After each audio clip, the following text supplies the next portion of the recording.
بسم اللہ الرحمن الرحیم۔ ناظرین، کرناٹک میں سیاسی رسہ کشی آخر کار ختم ہو گئی۔ 2.5 دن تک وزیر اعلیٰ کے عہدے پر فائز رہنے والے بی ایس یڈیورپا نے فلور ٹیسٹ سے قبل ہی اپنی جذباتی تقریر کے ساتھ مستعفی ہونے کا اعلان کیا، جس کے بعد کانگریس اور جے ڈی ایس کے اتحاد کی حکومت بننا طے ہو گیا ہے۔ ایک طرف کانگریس اپنے آخری گڑھ کو بچانے پر راحت کی سانس لے رہی ہے، تو وہیں جے ڈی ایس رہنما کماراسوامی سی ایم بننے کی تیاریوں میں لگے ہوئے ہیں۔ اس پورے سیاسی کھیل کے اختتام پر دہلی میں کانگریس کارکنان جیت کا جشن منا رہے ہیں اور آپس میں مٹھائیاں تقسیم کر رہے ہیں، تو وہیں کرناٹک کے مختلف شہروں میں بھی خوشی کا ماحول ہے۔ اپنی خوشی کا اظہار بعض لوگ مٹھائیوں کی تقسیم سے کر رہے ہیں، تو بعض پٹاخوں سے اپنی جیت کا جشن منا رہے ہیں۔ انتخابات میں بی جے پی نے 104 سیٹیں حاصل کی، کانگریس نے 78، جے ڈی ایس نے 38 اور دیگر کو 2 سیٹیں ملی۔ نتائج کے منظر عام پر آنے کے بعد ایک منفرد سیاسی کھیل کرناٹک میں شروع ہوا، جس سے پورے ملک کی نظریں کرناٹک کی جانب مرکوز ہو گئیں۔ 5 روز سے جاری اس سیاسی کھیل نے کئی رنگ بدلے۔ منٹوں میں ہر خبر چونکا دینے والی آ رہی تھی۔ اپنی اتحاد کو بچانے کے لیے کانگریس اور جے ڈی ایس نے اپنے اراکین اسمبلی ایک جگہ سے دوسری جگہ منتقل کیے، کبھی بنگلور کے ریزورٹ میں تو کبھی حیدرآباد میں انہیں منتقل کیا۔ تو وہیں 10 اراکین اسمبلی ساتھ ہونے کے بی جے پی کے اس اعلان نے کھلبلی مچا دی۔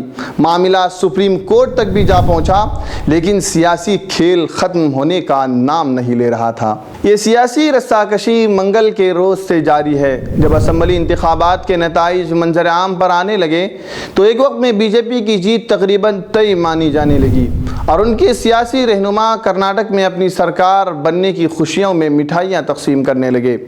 شام 4 بجے تک آنے والے نتائج نے سبوں کو حیران کر دیا اور بی جے پی اکثریت حاصل کرنے میں ناکام ہو گئی۔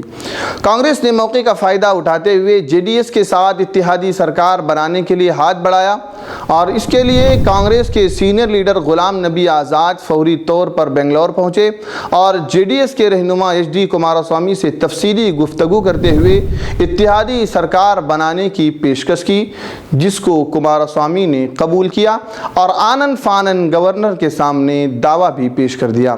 دوسری جانب بی جے پی کے سی ایم امیدوار بی ایس یڈیورپا نے ریاست میں سب سے بڑی پارٹی ہونے کا دعویٰ کرتے ہوئے گورنر سے ملاقات کی اور سرکار بنانے کے لیے اپنا دعویٰ پیش کیا۔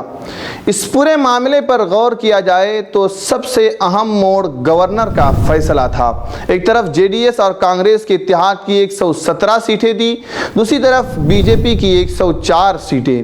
عام گمان یہی تھا کہ گورنر سرکار بنانے کے لیے کماراسوامی کو دعوت دیں گے، لیکن اس سیاسی کھیل مزید اس وقت بدل گیا جب گورنر نے سب سے بڑی پارٹی یعنی بی جے پی کے لیڈر بی ایس یڈیورپا کو سرکار بنانے کے لیے دعوت دی اور مزید انہیں اکثریت ثابت کرنے کے لیے 15 دنوں کی مہلت بھی دے ڈالی۔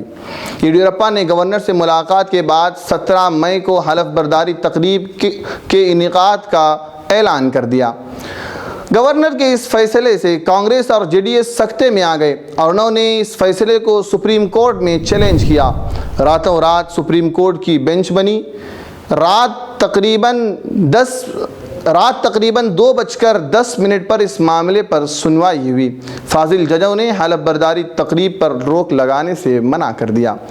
جمعے کے روز صبح 11 بجے سپریم کورٹ نے اپنے فیصلے میں اکثریت ثابت کرنے کے لیے دی گئی 15 دنوں کی مہلت ختم کرتے ہوئے سنیچر کی شام 4 بجے تک کا وقت دیا اور آج بی ایس یڈیورپا اپنی اکثریت ثابت کرنے میں ناکام ہو گئے اور فلور ٹیسٹ سے قبل ہی اپنے مستعفی ہونے کا اعلان کر دیا اور انہی کے تقریر کے ساتھ یہ سیاسی رسہ کشی ختم ہو گئی اور جے ڈی ایس اور کانگریس کی اتحادی حکومت بننے کی راہیں صاف ہو گئیں۔